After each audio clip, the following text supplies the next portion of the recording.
¿Cómo están todos y bienvenidos al Reto Behind Me? Agradecemos el apoyo de EDG Internacional, Exhibiciones Vanguardistas y Expo Industrias GDL, los gigantes de la industria, líderes en el mercado con más de 30 años de experiencia internacional en stands customs y sistemas Octanorm. Les dejamos su contacto en la descripción. Hoy nos acompaña Patricia Farías. Hay historias que merecen ser contadas.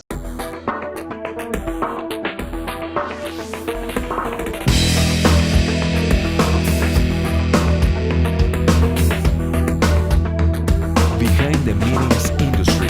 Hola, ¿cómo están todos? Soy Alex James de Behind the Meetings Industry y hoy estoy muy contento de tener una gran invitada, ¿qué digo invitadaza? En nuestra sección llamada Los Héroes de la Industria, donde entrevistamos a profesionales que han sido pioneros en nuestro sector y prácticamente lo han creado. Hoy nos acompaña Patricia Farías Barlow. Hola Patricia, ¿cómo estás? Yo muy bien y muy contenta de estar aquí contigo y de platicar eh, con los colegas que ahora la mitad ni me conocen porque podrían haber sido mis hijos. Así es, ya pasaron varias generaciones, pero bueno, pues lo que queremos platicar acá es que nos cuentes un poquito de tu historia por esta apasionante industria. ¿Cómo fue que llegaste a ser una de las figuras más icónicas? Y pues, bueno, platícanos, Patti, cuéntanos sobre tus inicios. ¿Cómo fue que llegaste a la industria de reuniones?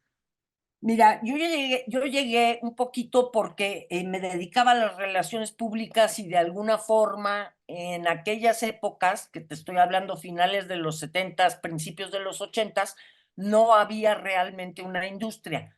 Había actividad de exposiciones un poquito más horizontales de cámaras y asociaciones, pero no había organizadores privados o independientes como hay hoy en día. Como yo me dedicaba a una agencia de relaciones públicas y publicidad y promoción, muchas veces clientes nuestros importantes, como la industria farmacéutica, nos pedían que les manejáramos su participación en, por ejemplo, Expo Farmacéutica, que es una de las más viejas, creo que hay en el país, ¿no?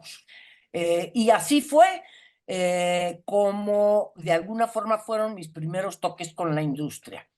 Años después, por ahí del año 1982, yo empiezo mi propia empresa y conozco por un trabajo anterior que había tenido yo en Estados Unidos a un americano que fue mi maestro, que se llamaba Bill Warnes, y con él hacemos una actividad medio de relaciones públicas porque es la época en la que Bell famosa, o sea, la gran consolida, antes en Estados Unidos había una sola telefónica como Telmex, pero el gobierno en esa época lo rompe en regiones para romper el monopolio y entonces les llaman las Baby Bells.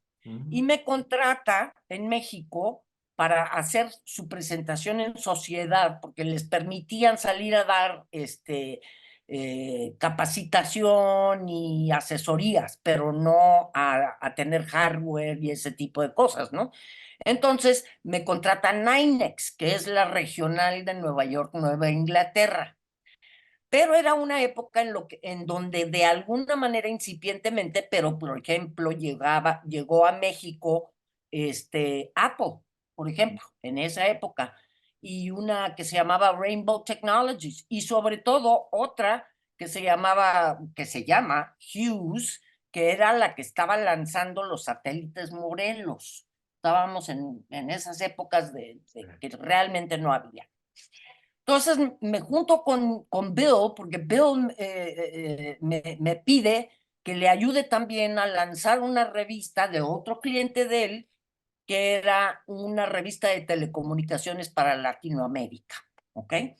Y así se nos ocurre, porque él tenía mucha experiencia, había trabajado para el Departamento de Comercio de Estados Unidos, y en esa época, como no había grandes recintos ni nada, en los mercados emergentes, Estados Unidos tenía trade centers, eran parte de su infraestructura de promoción para las empresas que querían invertir o que querían entrar a mercados emergentes.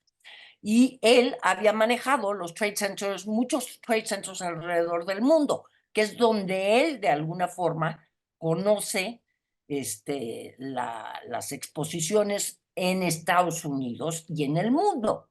Entonces, hacemos este evento, tiene un exitazo espantoso. Tuvimos, no sé, 50 expositores, una cosa así, y volteamos a vernos y dijimos, ¿sabes qué? Aquí no hay nadie, o sea, no hay nadie que esté haciendo eventos especializados. Y nos volvimos socios inicialmente, y él fue mi maestro. Y lanzamos un evento que se llamó Comexpo, que después hizo una sociedad con Comdex, que fue así como Comdex era, wow, como sí es hoy en día, ¿no? Y empezamos a lanzar eventos no horizontales, sino los eventos verticales.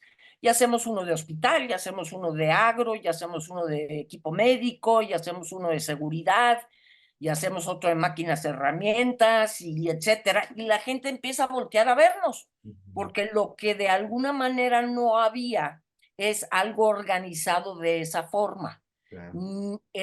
Tú ibas, por ejemplo, entonces, no por no criticar, sino eso era el desarrollo que había en el momento, a una expo electrónica, y encontrabas, pues junto a una lavadora, a lo mejor un teléfono, y la metodología, además no había registro, abría a las 9 de la mañana y cerraba a las 5 de la tarde o 6 de la tarde, entraban carriolas, niños, lo que fuera, ¿me entiendes? Porque no había un registro formal, no había un marketing formal, y se construían de tabla roca o de triple. Y entonces eran los famosos eventos de serpentina, que son una trampa de muerte. Pero así se acostumbraba, porque entonces los expositores en México, al no tener conciencia de esto como un medio de marketing, lo que querían era que todo mundo pasara frente a su stand. Y la única forma de garantizar eso era construir de esta manera. Sí. Y de ahí viene también algo que afecta en un momento dado a los iniciales recintos como un Expo Guadalajara, que hacen sus instalaciones en las columnas con una medida de 222, que hoy en día cuando construyes con la metodología del Octanorm y sus derivados, pues son de metro, son 3 metros, no las hojas de 222. Había un arquitecto que se llamaba el arquitecto Arana, que construía estos eventos. Él era, de cuenta, el jefazo de esa época.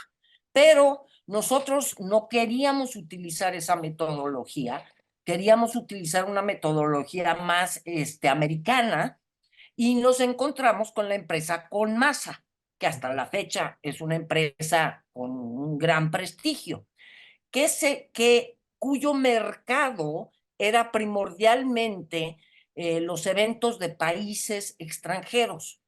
Por ejemplo, lo contrataba Francia para construirle su evento, o Inglaterra, o etcétera, porque se utilizaba mucho todavía esa tendencia de los pabellones de países o exposiciones de países. Por eso existía el Trade Centroamericano, que era permanente, ¿sí? El permanente, esa era su función, pero ellos hacían eventos verticales. Los otros llegaban como país y traían la oferta del país, ¿ok? Y empezamos a construir con él. Ahí empieza una sociedad muy importante. Pues nunca fuimos socios formales, pero yo fui su cliente más importante durante muchísimos años mientras se desarrolló, y la gente empieza a copiarnos. Y la otra cosa que hicimos es que hicimos todo bueno, empezamos con registro, para empezar, que no existía. Registrábamos a la gente, y de ahí empezamos a levantar, obviamente, bases de datos especializadas. Empezamos a invitar a quienes eran los usuarios de los diferentes equipos en un momento dado que estaban exhibiéndose. Por aquí te estoy hablando 83, 84, 85, 86, ¿ok? Sí.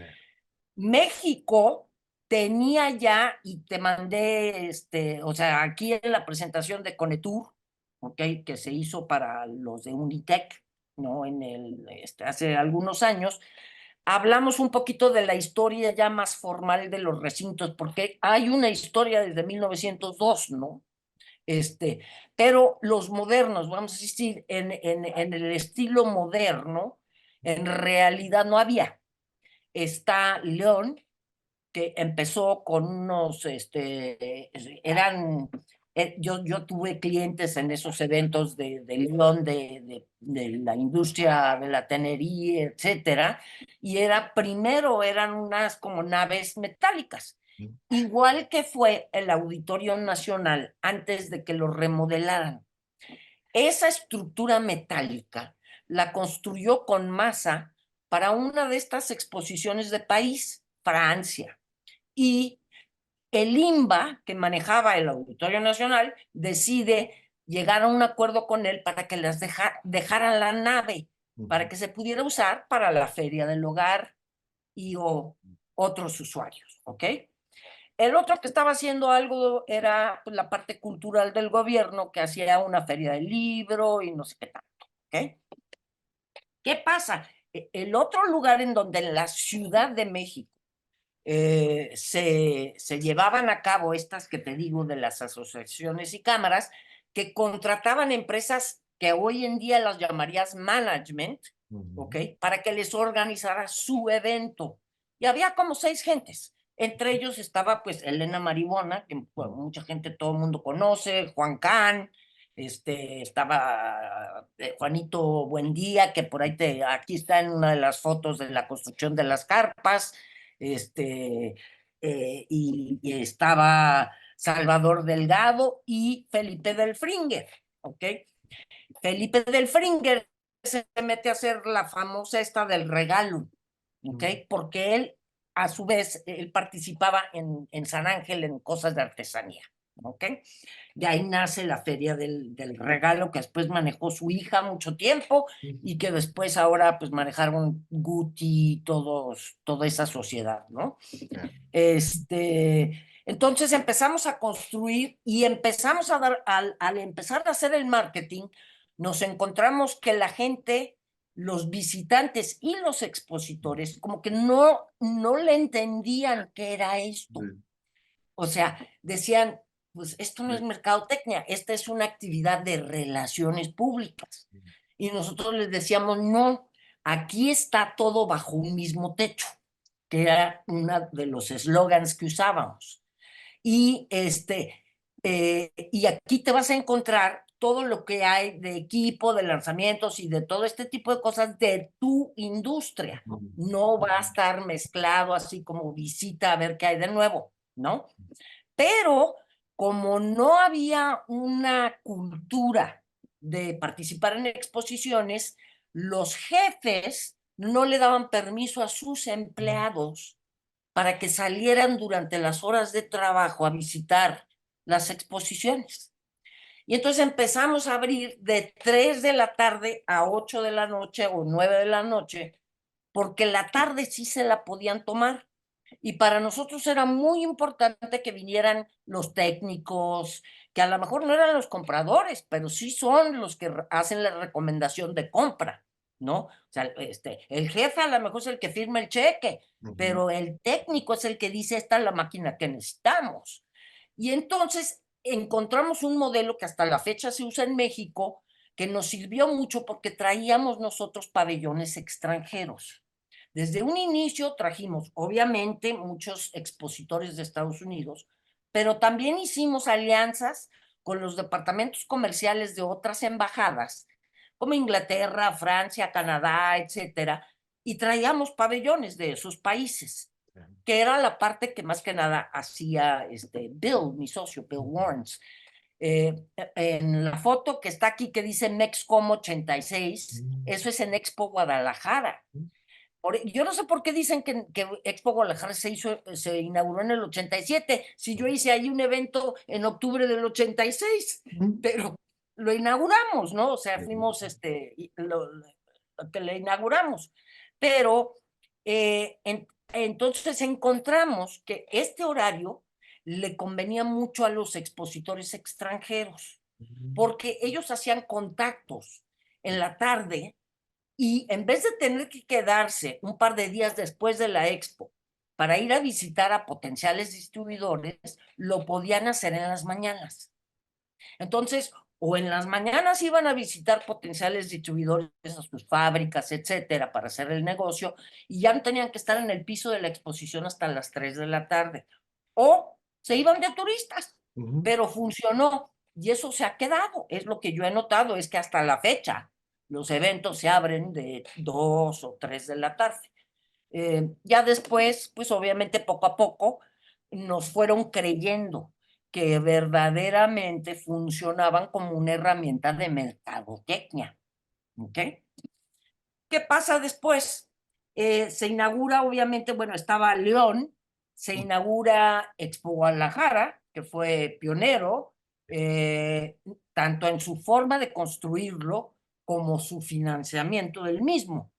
Cuando venden acciones de participación de un fideicomiso, yo tengo una, por ejemplo, todavía la tengo, para poder financiar la construcción de Expo Guadalajara, que fue brillante, con sus grandes 5 socios, que son hasta la fecha la mesa directiva, ¿no? De Expo Guadalajara, que fueron las cámaras de comercio, zapato, joyería, muebles, creo.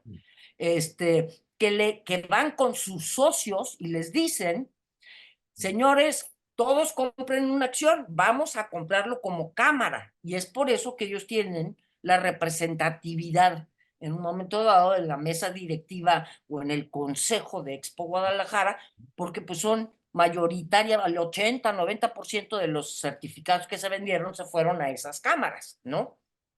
Pero bueno, esa es la historia de Expo Guadalajara. Entra Monterrey. En el 92 más o menos inauguramos nosotros con un evento de máquinas herramientas. Y curioso, porque cuando lo construyen porque estaban remodelando el famoso Hotel de México y estaban haciendo el World Trade Center en la Ciudad de México, y quienes tenían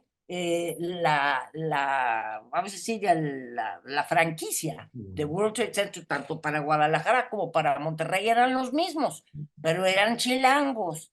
Entonces los de Monterrey, ya sabes cómo son, se unieron y dijeron nada de que aquí van a venir a hacernos un World Trade Center, y lo que hicieron fue un modelo que era como el World Trade Center en esas épocas, ¿ok? Sintermex, Centro Internacional de Negocios, ¿ok?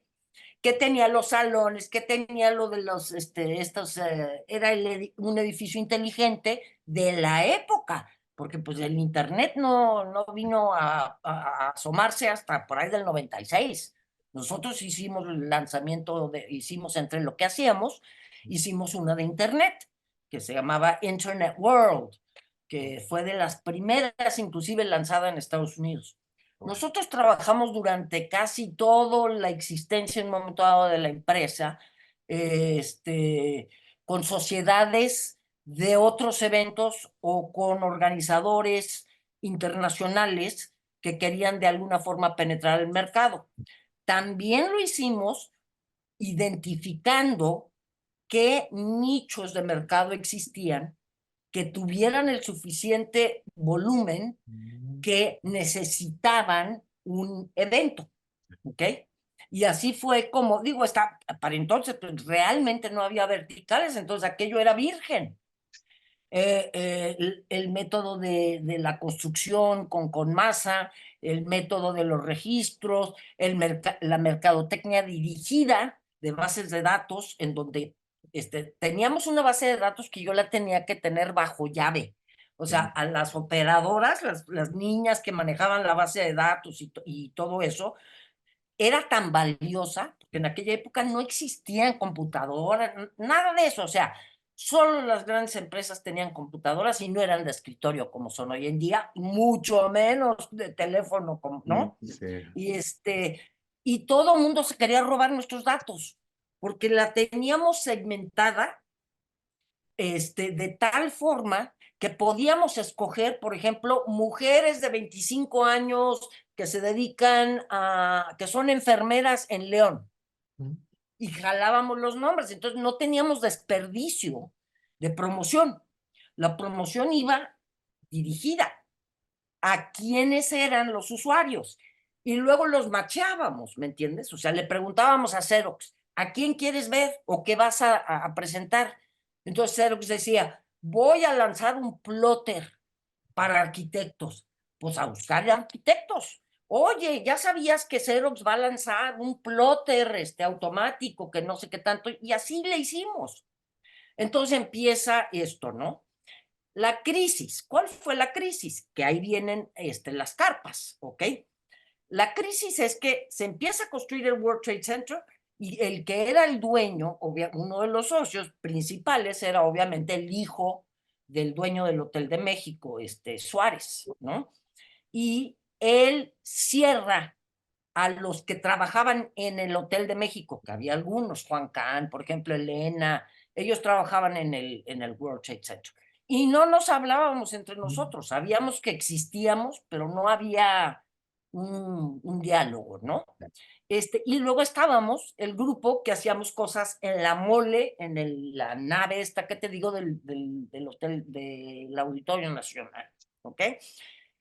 Coincide, estamos hablando por ahí de 88, ¿ok? Cambio de presidencia de Miguel de la Madrid hacia Carlos Salinas, ¿ok? Coincide que cierran el World Trade Center para hacerlo World Trade Center, ¿ok? Y por lo tanto ya no le rentan a los que hacen ahí sus eventos que era deplorable las condiciones, ¿eh? Y quitan la mole del Auditorio Nacional porque también Carlos Salinas trae como proyecto remodelar el Auditorio Nacional y ni modo de tener ahí una medio fábrica metálica en el estacionamiento junto al auditorio, ¿no? Y entonces, pues nos damos cuenta que tenemos que hacer algo. Yo tenía un evento del Comexpo que fue, vamos a decir, era mi bebé, ¿no? De alguna manera es el que más quise de mis eventos. El 3 de marzo y me tiraron el auditorio, haz de cuenta, en noviembre. Entonces yo voy con mi abogado y mi abogado me dice, mira, Patricia, no te van a apelar en el gobierno si no vas con una asociación. Entonces me junta con su hermana, que era entonces diputada, y la diputada me dice, mira, así le tienes que hacer. Y entonces, pues órale, mordiéndote la lengua y lo que quieras, hacemos un desayuno. Y vienen los 6 grandes, vamos a decir, que tenían actividad en esa época, y hacemos AMOFE, que ahora es AMPROFEC. Y con esa bandera vamos a ver a Camacho, que entonces era el regente de la Ciudad de México, y a Jorge Gamboa de Buen, que por cierto es hermano de Arturo Gamboa de Buen, ¿no? A que por favor nos den un terreno en algún lado, porque estábamos todos, pues, nos estaban quebrando el negocio, no teníamos a dónde hacer nuestras cosas. Y por fin nos dan un permiso temporal con el compromiso de que íbamos a construir algo permanente en estos terrenos que te hablo de Antonio de Meanza y Cuauhtémoc, para construir las famosas carpas, en donde salvamos, porque todo el mundo pudimos trabajar ahí 2 años antes de que abriera Exhibimex, porque había un estacionamiento y abajo estaba una Conasupo. Y en ese tiempo de los 2 años que nosotros estuvimos en las carpas, cierran los Conasupos de México. Y entonces, Chavizar, que fue la vez cuando nos peleamos, pero todavía nos queremos y seguimos trabajando un par de años. O sea, nada más un año o algo así le quité el negocio, pero no creas que había proveedores tampoco para reemplazar su calidad, ¿no? En esa época. Y entonces, hacen Exhibimex. Y entonces se cierran las carpas. Y mientras tanto, el World Trade Center se empieza a construir y abre en 1995, abre World Trade Center, que es un espacio en alguna forma mucho más adecuado que las ruinas del Hotel de México y la nave o las carpas. Pero las carpas fueron fundamentales porque el impacto de la existencia de que hubiera un espacio aunque fueran carpas, te morías de calor, llovía adentro, era espantoso, no sabes. Sí. Tuvimos que colgarnos de la luz de los postes de afuera de la calle para electrificar, o sea, en la foto donde ves el chapopote todavía de la pavimentación fresco, eso fue, haz de cuenta, 3 días antes de que estábamos, o sea, cuando inauguramos Comexpo, humeaba la alfombra, le salía humo del pavimento que todavía no estaba seco. Y pues plantas de luz, pero se tronaron, entonces a colgarte del poste de luz, de plan, así como tianguistas, ¿no? Pero entonces eso crea una conciencia, yo creo, y atrae a varios grupos a que empiecen a lanzarse independientemente.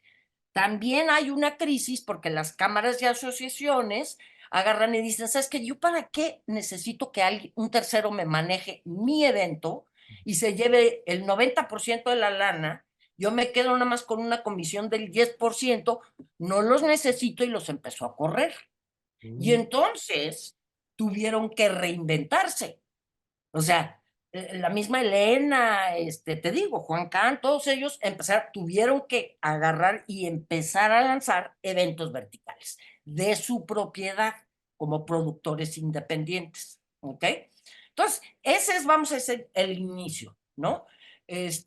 Ahí dura, pues, en realidad, siempre, yo tuve la inquietud durante mi época de AMOFE de que tuviéramos más capacitación, de que educáramos a nuestro personal, de que educáramos a la comunidad, que ayudáramos a fomentar que hubiera más proveedores especializados. Por ejemplo, no había restaurantes. Entonces yo me encontré a Casa Cuellar y le dije, era banquetero, y le dije, oye, necesito que me pongas una cafetería durante mis eventos. Bueno, al ratito Casa Cuellar se había especializado a tal grado que hacía todos los eventos de México. Hasta que empiezan los edificios más formales que tienen su propio alimentos y bebidas, ¿ok? Y pues Cuellar ya su época, vamos a decir, sirvió y se fue, ¿no? Y luego de repente, yo creo que por ahí de los 90s, o sea, todavía, pero después del World Trade Center de la Ciudad de México, que fue parteaguas, no podía salir mucho a provincia a hacer eventos porque vamos a decir, no había la cantidad suficiente de mercado de visitantes o de compradores locales, salvo algunas excepciones en donde pues detectábamos que, por ejemplo, Monterrey, pues su actividad primordial era industrial, entonces pues había más chance de hacer un Maquinamex en Monterrey que en Guadalajara, por ejemplo, en aquellas épocas, ¿ok? O sea, yo no quiero que se malinterprete hoy en día con eso, pero es que así era. Y entonces yo mientras estaba ya muy involucrada por mi socio gringo y por Janet Mucha, que aparece, ya ves, ahí, la ves en la foto de la chamarra azul, porque ella fue la primera que movía la carga para las exposiciones. La primera freight forwarder, como Rocket Cargo hoy en día, empezó a ESI se llamaba. Inclusive creo que Kim Valdés trabajó para ellos en el época en el que a ESI le vendió a Rogers, ¿ok?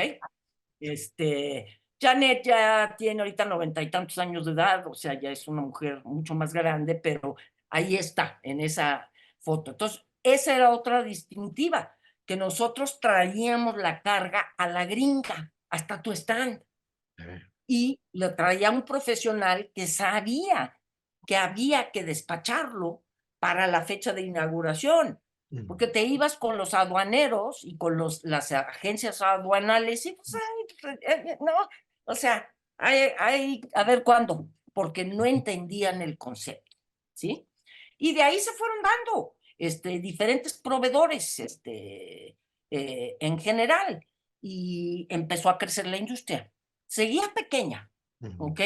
Pero empezaron a desarrollarse otro tipo de servicios, nos viene la era de la Internet, nos viene la era del boom de las computadoras que ahora eran de escritorio. O sea, tú como empresa pequeña, a lo mejor de 20 empleados, podías tener computadoras de escritorio con floppies de 256, creo que no sé, o sea, lo de un documento, casi.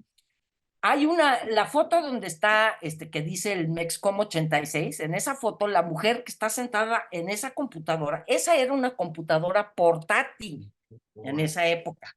Y era pues, no era pequeña, y el tablero era la tapa de la computadora. Pero lo interesante es que esa mujer es Joana Serra.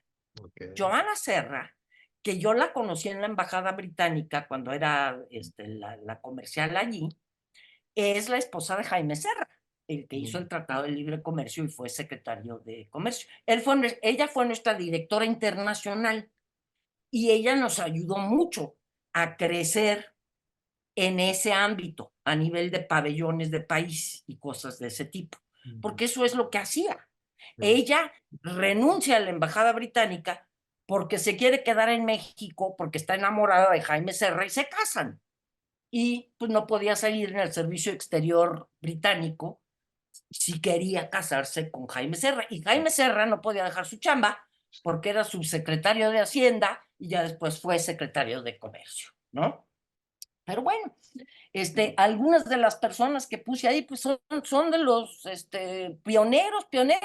Te puse una foto ahí de Manuel Ruiz, de lentes, no sé si lo reconocen, pero ahí está en las fotos de las carpas y el rollo. Manuel Ruiz, que fue mi fiel compañero de operaciones que desde el principio, él trabajaba en Conmasa y yo me lo robé de Conmasa. Es que no había personal que estuviera capacitado, ¿ok? Yo me meto mucho a las asociaciones americanas, a la entonces NAEM, después YAEM y hoy en día YAE, ¿ok? Me capacito mucho y me interesa mucho traer las capacitaciones a México. Entonces hacíamos congresos de AMOFE para darles, y traíamos a los americanos expertos en X o Y para ayudarnos a capacitar. Desde los 80s, ¿ok? AMOFE se fundó en 1988, en diciembre de 1988. Te digo, en la crisis esta de los edificios en la Ciudad de México. Después, pues digo, vamos creciendo, salen más, obviamente Expo Guadalajara empieza a desarrollar sus propios organizadores que se dieron cuenta, oye, aquí hay un espacio y hay una oportunidad de negocio y empezaron a hacer eventos. Igual pasó en Monterrey, en el mismo León, o sea, porque en León tenían un poquito, les habían asesorado los alemanes. Y entonces traían un poquito la mentalidad y el sistema europeo de soy el organizador, soy el proveedor de stand, soy el todo. Y entonces yo soy el único que hago esto. Y cuando se abren, pues también se desarrolla. Y así, hasta que hay un boom de centros de exposiciones y convenciones. Demasiado para mi opinión. Claro, yo ya tengo retirada, no sé, 4 años, 5 años, una cosa así, de que ya ni siquiera voy a dar una plática o a dar un SEM ni nada. Y pues las cosas han cambiado porque la pandemia también cambió todo. Me acuerdo que me invitó Julio Valdés a dar una plática por Zoom de qué iba a pasar al principio de la pandemia. Y yo les dije, nunca va a ser igual. Jamás van a ser los eventos igual que antes de la pandemia. Van a tener que desarrollar otra serie de habilidades para seguir con la meta de poder juntar a la oferta con la demanda. Que a fin de cuentas eso es. Sí. Tiene que existir el satisfactor de la oferta y la demanda. Eso es todo. Si tú no puedes juntar la oferta y la demanda, tu evento no funciona. Y sigue siendo cierto al día de hoy. Pero se ha tenido que adaptar a muchísimos cambios, como la tecnología, ¿ok?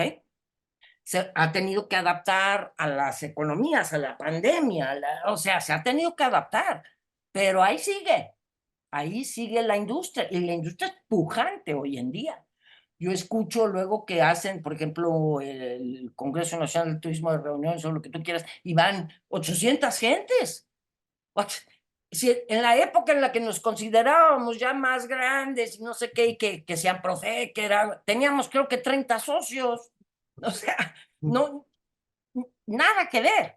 Y además se empieza a integrar una industria que sí ya existía, que es la de convenciones y la de eventos corporativos. Y entonces los meeting planners, de alguna forma, empiezan a convivir también con los ferieros, como nos decían, ¿no? Y se integra y se vuelve una industria de reuniones, como la vemos hoy en día, con sus buenas, sus malas, a la mexicana, adaptándonos a cómo funcionan las cosas. Pero a fin de cuentas, siempre las empresas exitosas tienen muy consciente que su fundamental razón de existir es juntar a la oferta y a la demanda, sea como sea. Y empezamos a integrar seminarios técnicos, cosas así, ¿no? Pero bueno, por andar, yo soy grilla, y por andar en la grilla, de repente me meto en la grilla y soy presidente del Comité Internacional en YAE y no sé qué tal, y luego me invitan a la mesa directiva, y en el año 2000 fui su primer presidente no americano. En el año 2000 yo fui chairman de YAE, en donde pues hicimos muchas cosas. De ahí luego nace el SEM y cómo lo trajimos a México en el tiempo de Arturo Gamboa, cuando fue presidente, que salvó mucho a Amprofec, porque Amprofec ya andaba así como, pues, ¿qué me das de valor? ¿No? Todavía, de repente dio asociacionitis en México, y hay 1000 asociaciones, y el volumen no da, ¿me entiendes? O sea, no es Estados Unidos, donde hay 300 millones de habitantes, nosotros somos 100, y además todavía un poquito incrédulos de todas estas herramientas de marketing y todo eso, ¿no? Me compra, también fuimos la primera empresa mexicana que adquirió una extranjera. En 1993 yo le vendo mis 9 eventos a Reed Exhibition Companies. ¿Okay? Esa compra falla. Ellos de alguna manera no quisieron entender que el mercado lo empujaba el que de alguna manera tuviera fechas y recintos en México, porque no había parado, o sea, tú tenías que ir a hacerle la barba al director del World Trade Center, porque si no, no había fechas, y si no había fechas, pues no puedes hacer más eventos. Y eso nunca lo entendió el que entonces era el presidente de Reed. El caso es que falla, yo me vuelvo a independizar y sigo haciendo eventos, ya casi todos en sociedad, con Jarvis de Holanda, con Estados Unidos otras empresas, con Thompson Financial Services para Tecnobanca, cosas así, ¿no? Y bueno, empiezan a crecer los recintos, y muchos de los recintos no, o sea, si bien tienen la superintención de funcionar, todavía se construyeron muchos recintos sin pedirle consejo a los usuarios. Patti, quiero hacer una pequeña pausa y aprovechar para agradecer el apoyo de Grupo A más B. Es la agencia en producción de eventos con más de 10 años de experiencia en el mercado, especializados en la producción y ejecución de eventos corporativos, institucionales, lanzamientos, activaciones BTL, grandes expertos en la creación de experiencias con la excelencia en la ejecución que buscas y enfocados principalmente al cuidado de tu marca y en la rentabilidad de cada proyecto. También les dejamos su contacto en la descripción. Viene la crisis del 94 también, que eso afecta a la industria, porque aunque había mucho interés por México y había gente como Reed y otras grandes organizadoras americanas y mundiales, muchas se fueron de México, muchas. Una de las únicas que se quedó más o menos es Kraus. Kraus fue una que dijo, pues nos aguantamos y aquí nos quedamos, ¿no? Y entonces hablábamos del desarrollo ¿cómo se llama? Luego, de los recintos, de alguna manera, que a ti te interesa mucho también saber, ¿no? O sea, por ejemplo, yo fui directora antes de retirarme, fui directora del Centro de Convenciones de aquí de Puerto Vallarta. Un centro de convenciones divino, arquitectónicamente hablando, pero el arquitecto lo que quería era hacer un recinto que pareciera desde arriba, porque está cerca del aeropuerto, entonces cuando vienes volando para aterrizar hacia Vallarta, luego se ve el centro de convenciones y parece una concha. Entonces lo hizo como un auditorio, pero lo hizo un auditorio invertido. Entonces el salón es en forma de auditorio, súper, o sea, no le sacas el rendimiento ni siquiera del 50%, olvídate de los buenos rendimientos de que 58, una cosa así, ¿no? Porque a la hora que trazas, pues no es cuadrado, ¿no? Y además a la hora que lo utilizas para convenciones, está al revés, en el sentido de que la parte ancha, ¿ok? Son las puertas de entrada del lobby y la parte delgada, que es donde va, por decirte, un escenario para poderlo utilizar como tal, son las puertas de carga. Entonces, está difícil, pero pues digo, cumple su función. Aquí sigue siendo, creo, hasta la fecha, la competencia en turismo de reuniones sigue siendo la hotelería. No creo que se haya logrado todavía la unión, verdaderamente la unión de entender y trabajar juntos. De decir, me quedo con los cuartos y te mando la reunión. Y eso ha fragmentado y ha hecho que algunos recintos pues no salgan adelante, ¿no? Pero se puso de moda y de repente todos los gobernadores querían un centro de convenciones. Muchos de ellos sí funcionan, han tenido que meterle muchísimas ganas porque también seguimos siendo un país centralizado, seguimos siendo una economía centralizada en la Ciudad de México. En todo caso, en las urbes, o sea, como Guadalajara o Monterrey, nuestras otras grandes ciudades, pero realmente las decisiones, la sede de los grandes corporativos, todo eso sigue siendo en la Ciudad de México. Y entonces eso no ha permitido que en lo que respecta a las exposiciones, más que nada, ¿ok? Se puedan detonar, salvo ciertas excepciones, ¿ok? En la República. Las juntas, o sea, las convenciones, los congresos, ese tipo de cosas, sí, sí, porque tienen otra dinámica. Eh, y también la otra cosa es que en México no se acostumbró a que la gente viajara al evento, sino que tenías que traer el evento al mercado. Si no podíamos conseguir que les dieran permiso a los visitantes para venir a ver una exposición, mucho menos que se subieron a un avión, salvo sus excepciones, ¿no? De las grandes exposiciones que sí han roto ese molde y la gente viaja a ellos, ¿no? Pero en general yo creo digo, no me consta, pero yo creo que la industria sigue teniendo la problemática de nuestro propio mercado, de ese centralismo, ¿no? Conseguir fechas, bueno, ahorita hay 3 recintos en la Ciudad de México, entonces pues no es tan crítico, por decirte, conseguir una fecha para hacer una nueva exposición. También la industria ha crecido muchísimo, han venido muchas empresas extranjeras que han traído su propia tecnología, etcétera. Hay mucho más personal capacitado. Hoy en día,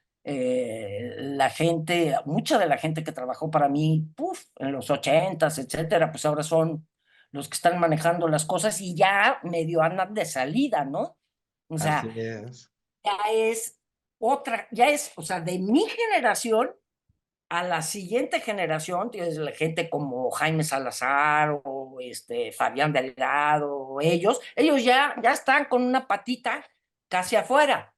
Y ya vienen, pues obviamente toda otra generación, que son los que ya les toca, o sea, Sí. eh, Pues sí, ya les toca. las nuevas generaciones pues, ya están tocando la puerta y como dices, ya muchos también van de salida, pero es súper importante platicar de esto porque es de donde venimos. Y también quiero preguntarte, pues sé que fuiste responsable de dirigir la construcción de Centro City Banamex. Platícanos un poquito qué retos representó toda esta labor. Mira, te voy a decir, esta fue lo que, si a mí me preguntas cuál fue la culminación de tu carrera, Ujú. no te diría yo, o sea, no te diría yo siendo chairman de IAE o cuando me indujeron al Hall of Leaders de lo que ahora es Events Industry Council, que antes era el Convention Industry Council, el CIC, ¿no? Que ya estás inmortalizado y ya tengo nietos, entonces ya algún día mis nietos van a poder ir y decir, esa es mi abuela, ¿no? Esa cabrona es mi abuela. Este, eh, Antes lo decía de broma, pero ahora ya tengo dos nietos, entonces, no. Yo me retiré porque, número uno, es tiempo para otras generaciones. Es su turno. Es su turno desarrollar las cosas para la generación que está. Nosotros ya estar aquí en el pueblito y mi actividad es, haz de cuenta, bueno, tengo que ir a la tiendita a comprar más leche y huevos porque ya no tengo y soy feliz, ¿me entiendes? Pero yo también quizás me retiré un poquitito antes de lo que hubiera querido, lo que fuera, pero me enfermé. Tuve un caso de una infección hospitalaria de esa supervirus y tuve sepsis y a la hora que me operaron le dijeron a mi pareja 10% de chance de que sobreviva. Y luego me fui a Estados Unidos, estuve en Estados Unidos mucho tiempo tratándome de todo eso, me tardé como 5 años en curarme, ¿eh? No creas, o sea, y todavía tengo secuelas, pero sí, mi pasión en un momento dado fue construir Centro Banamex. A la hora que Grupo CIE me invita a ese proyecto, se lo dije a Alejandro Soberón un día y nomás se reía de mí, me dice, me hubieras dicho, ¿no? Le dije, yo hubiera pagado porque me dejaras hacer el proyecto en vez de que me pagaras. Porque para mí, yo siempre había luchado y mi sueño era que la Ciudad de México tuviera un recinto de calidad mundial. Y cometimos algunos errores, nos costó mucho trabajo porque teníamos que pelearnos con las empresas supervisoras, los mismos ingenieros a cargo del proyecto, que ahí están en las fotos. Eh, en esa época era socio al 30% Carlos Slim, entonces había 5 intereses, haz de cuenta, y tenías que convencerlos, ¿no? Al grado de que querían, por ejemplo, los electricistas trajeron su gran proyecto, los encargados de ese pedazo, y querían cablear de una forma en la que, pues solamente si a lo mejor se estaba usando, o sea, una caja, en vez de tener la capacidad de alimentar, si la caja de cine estaba usando electricidad, entonces se deshabilitaba la otra caja, ¿no? Entonces dices, no, señores, aquí tiene que ser así. Entonces, Manuel Ruiz me ayudó mucho en eso también, en educar a estos ingenieros, inclusive los subí a un avión a todos, a mi jefe y a los ingenieros y las supervisoras, hicimos un tour, fuimos a Chicago, en donde estaba todavía ahí un gran amigo mío, de director, que nos enseñó, pero hasta los excusados y la tubería. Fuimos a San Diego, que estaba en ese momento en construcción de extensión, y fuimos a Las Vegas, porque el Sands se construyó en 8 o 9 meses. Entonces, esas eran un poco los ejemplos. Y ya regresaron diciendo, ya entendí. Y pudimos entonces superar muchos de los retos técnicos. Y también la otra era que mi jefe, que venía de American Express o no sé de dónde, no, como que no le carburaba bien la idea, y entonces llegamos a un acuerdo de plan, porque pues ya ves que yo soy un poquito así de, pues no, y así, ¿no? Entonces, le dije, ¿sabes qué? A mí no me interesa la decoración. Él quería traer sillones italianos y quería hacer no sé qué, y se trajo unas medusas de Ámsterdam en el restaurante, y la iluminación del gran vitral era un tipo reflejante con espejos de alemán que no se había usado en ninguna parte de Latinoamérica, o sea, muchas cosas así. Y yo le dije a Arturo, tú encárgate de eso, no te metes con la parte técnica, deja que nosotros resolvamos. Pero sí cometimos errores porque no calculamos suficientemente bien porque estábamos también restringidos en el terreno, ¿ok? La capacidad de tonelaje en el piso. Entonces hay eventos que tienen problemas utilizando Centro Banamex como expográfica, que se sigue haciendo un año o cada 2 años en Guadalajara y cada 2 años en la Ciudad de México. Y aunque su mercado realmente está mucho más en la Ciudad de México, hay máquinas, o había máquinas, que parecían trenes, que pesaban un tonelaje impresionante y no daba el piso, la capacidad de piso, a pesar de que pensamos que estaba sobrado, como está construido el piso de exposición sobre 2 niveles de estacionamiento y abajo los cuartos de máquinas y la cocina y todo ese tipo de cosas están hasta abajo, no daba, ¿no? Mismo error que cometió Sintermex. Sintermex hizo todo, Sintermex lo hizo en piso firme, pero el salón original de exposiciones, número 1, utilizó el método de Detroit metálico. Y entonces cuando es metálico, se mueve. A la hora que las máquinas están demostrando, ¿okay? Y ahí es de maquinaria más pesada, se empieza a mover la estructura metálica. Y si la estructura metálica entra en un zinc raro, se puede caer el edificio. Sí. Porque la única parte en donde está sobre el estacionamiento es esos originales salones de Sintermex, que era obviamente un recinto que se iba a utilizar con maquinaria pesada, en su mayoría, ¿no? Ni modo, aprendes. Tan aprendieron que en las extensiones que han hecho, en las ampliaciones que han hecho, pues ya no tienen ese problema, ¿no? Banamex, pues no hay de otra, porque lo que se hizo es que estaban las caballerizas. Ahí eran las caballerizas originales del hipódromo. Sí. Entonces, para empezar, construimos Centro Banamex en 1 año, 7 meses. Marchas forzadas. Al final, estábamos trabajando 3 turnos de 3,000 gentes cada turno. Y para que la obra avanzara y no tuviera tantos retrasos, porque teníamos un compromiso de abrir Expocom el día tal de febrero, ¿no? Pusimos 3 diferentes constructoras y le dimos un cuerpo a cada uno. Entonces, si se atrasaba, por decirte, en el ventanal o en el piso o en lo que tú quieras, la constructora número 1, entraba la 2 o la 3. Y entonces pues, todo el mundo le metió prisa. De todas maneras tuvimos demoras y al final tuvimos que no abrir la parte del ballroom, la parte del salón principal de banquetes y convenciones.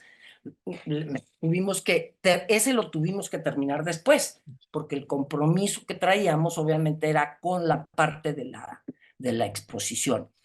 Y estaba programado que se hiciera una ampliación, pero como a 5 años. Y al siguiente año de haber inaugurado Centro Banamex, se tuvo que hacer la sala D, pero ya se tuvo que hacer sin tanto presupuesto. Y por eso es que el lobby termina y no tiene su lobby como la sala ABC, ¿no? Porque se tuvo que hacer, pues, con otro tipo de presupuesto, porque no estaba programado hacerlo hasta, ¿no? Pero nosotros abrimos Centro Banamex de 1 año, 7 meses de construcción al 100% de ocupación. Al 100% de ocupación. Rocío Armenta, que fue directora comercial de Expo Guadalajara y brevemente director general de Expo Guadalajara durante muchos años. O sea, era carta blanca. Me decía, a ver, lo que quieras.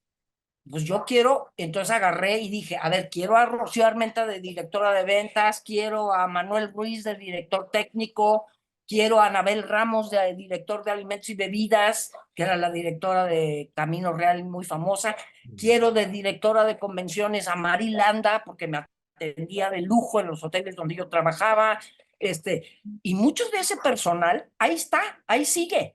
Quiero a Gilles Rollet como chef ejecutivo del Nico, y me dejaron traer a quien yo quisiera.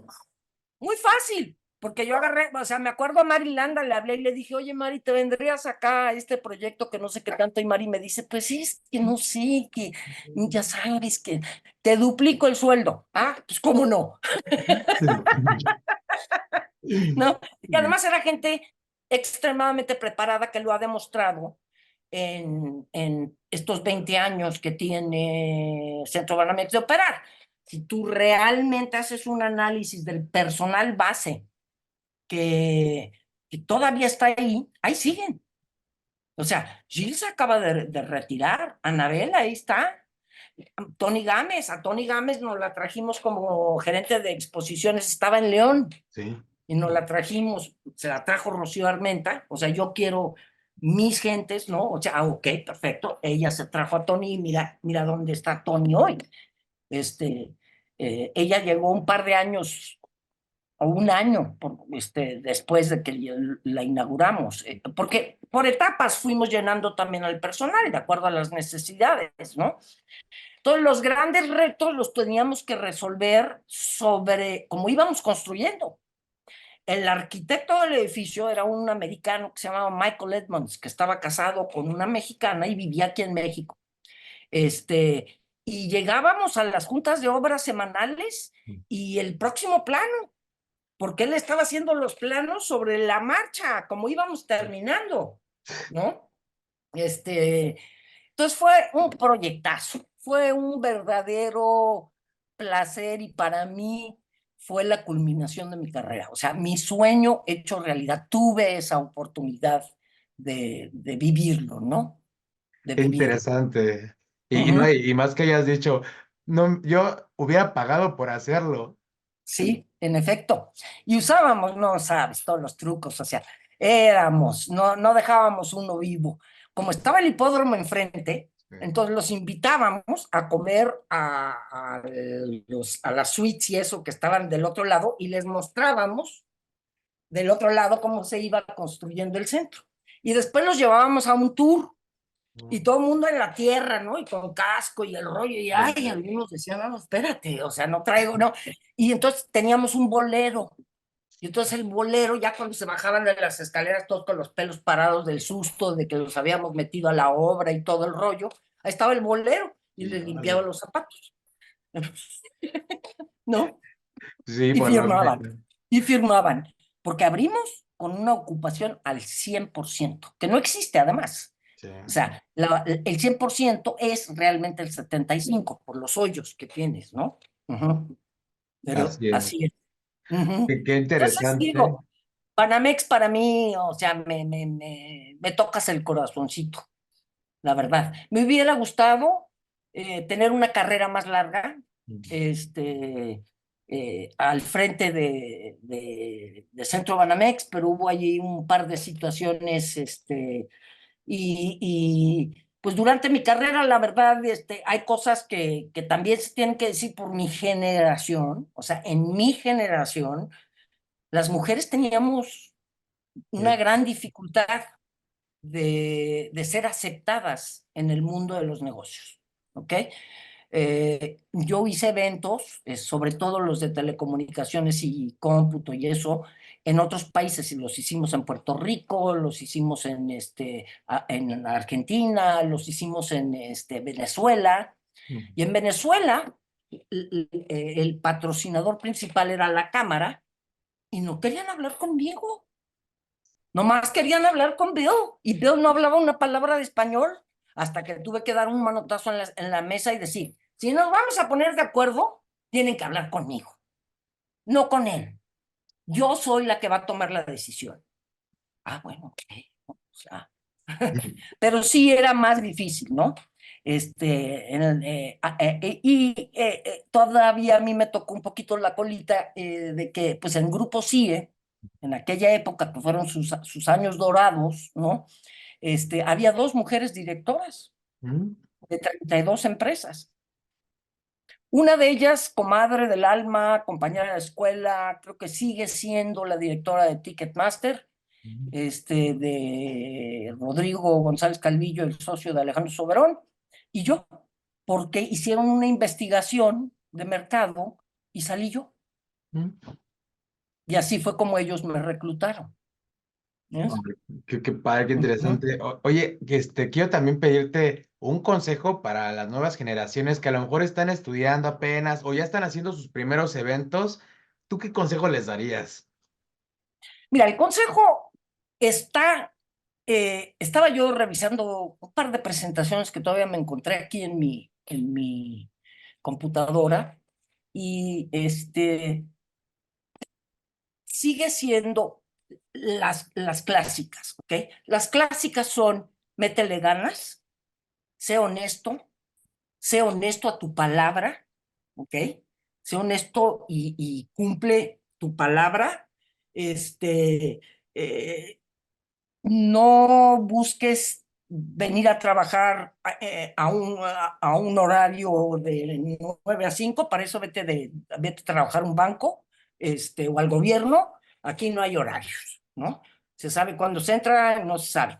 Ujú. Sé leal a tu convicción, ¿ok? Esa es la parte, por decirte, de la humanidad, ¿ok?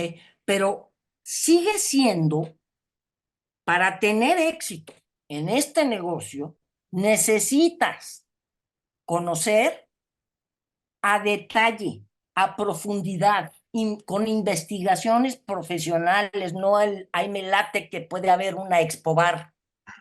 Cuando hay 4 proveedores mayoristas, entonces, ¿qué tienes? 4 expositores, ¿no?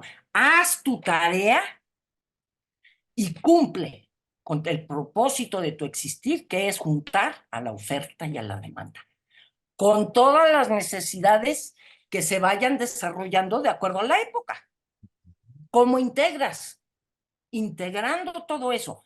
Pero a fin de cuentas, no importa qué integres, lo fundamental es junta la oferta y la demanda. Júntala. Buenísimo. La Oye, manera más eficiente. sí te quiero preguntar, supongamos que podemos viajar en el tiempo y te encontraras a ti misma cuando apenas ibas iniciando en toda esta industria, ¿qué consejo te darías? Híjole, man. Ser menos apasionada, Ok. ¿ok?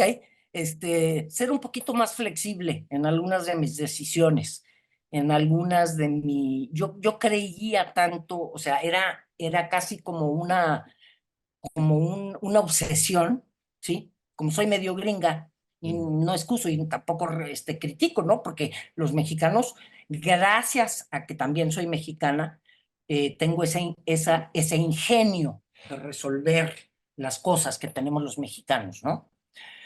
Pero en la parte gringa tengo una como disciplina de esto es lo correcto, ¿sí?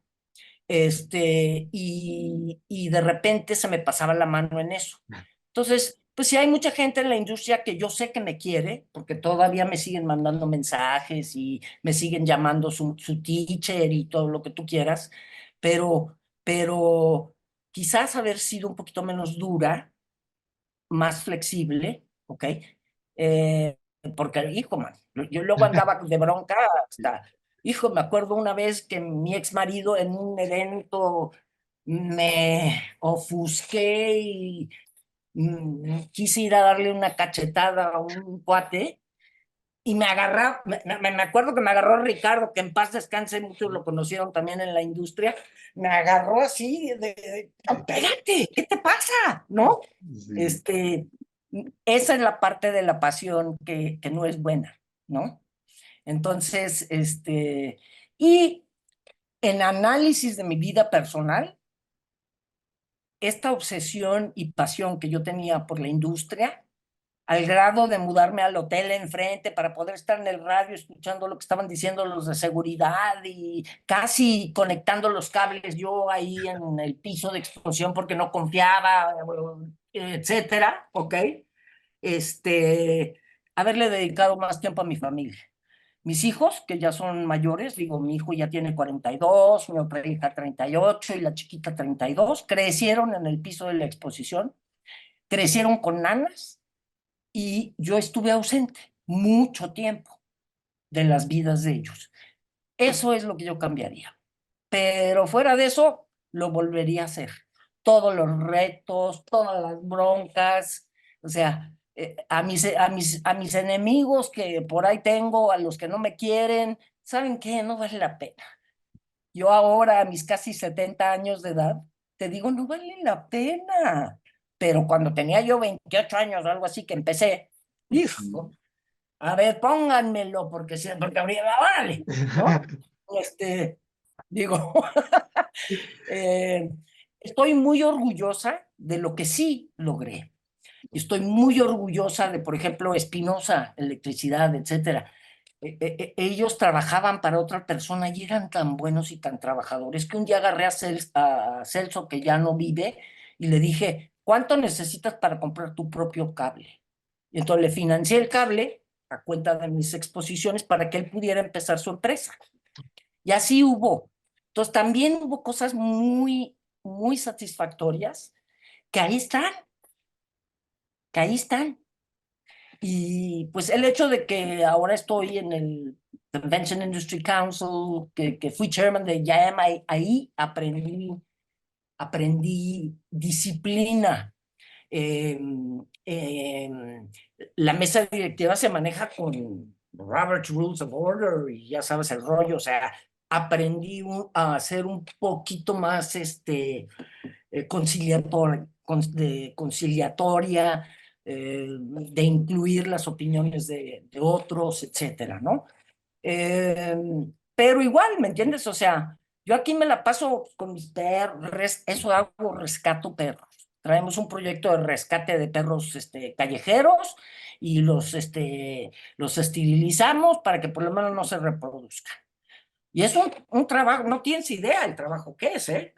Así es, no, Pero, sí, me pero imagino, pero qué cuando padre. hablo con alguien como tú, me acuerdo Sí. y me pone muy feliz.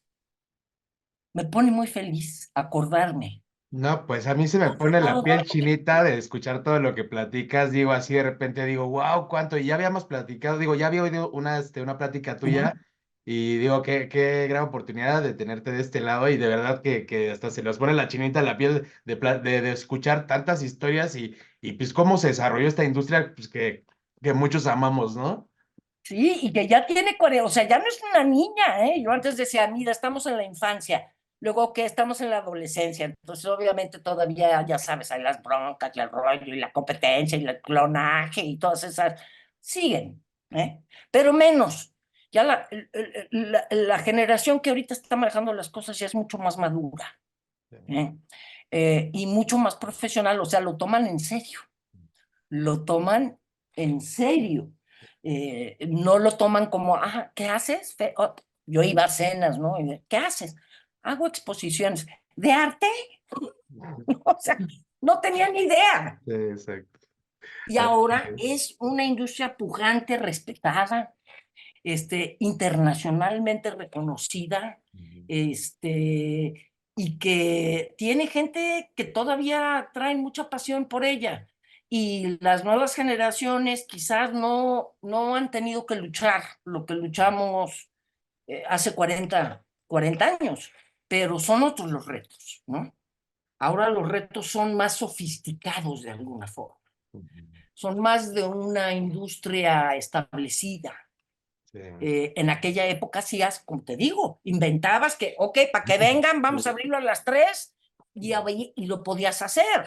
Hoy en día no puedes cambiar las reglas así, porque ya hay un flujo de un Ujú. estándar, ¿no? Ujú.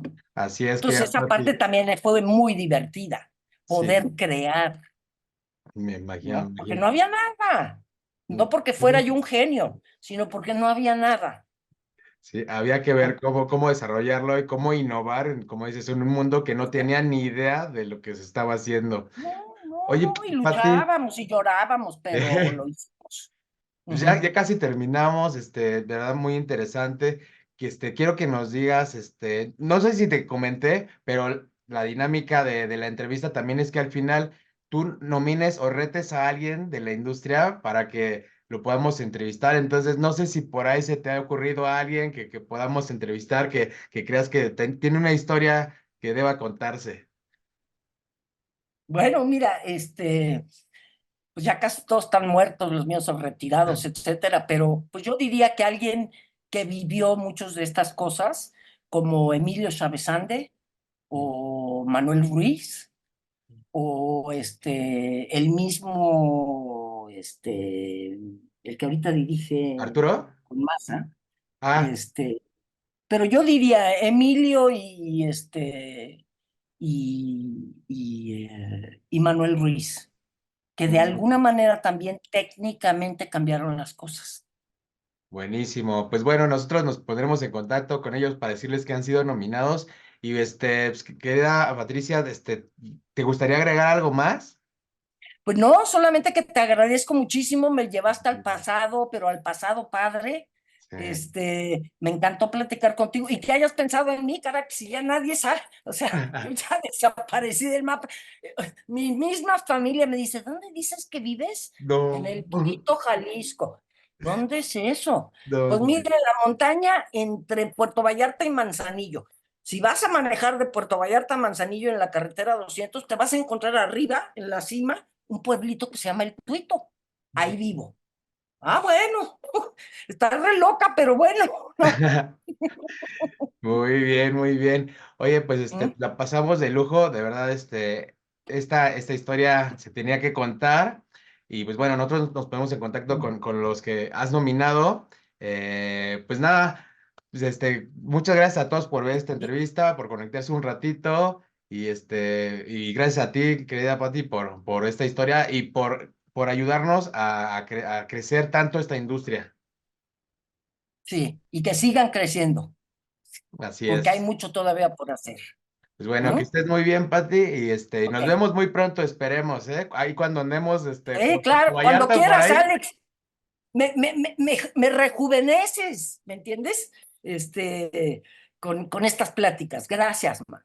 No, gracias a Y ti. gracias a todos los que tuvieron que ver en mi carrera, que muchos hay todavía ahí. ¿Eh? Y muchos que tendremos muchas historias también que contar con ellos. Pues muchas gracias Ajá. por haberse conectado. Nos vemos, todos los jueves a las 2 de la tarde con un invitado diferente en el Reto Bijaime. Y como siempre, nosotros nos despedimos deseándoles prósperos negocios. Hasta la próxima. A la próxima.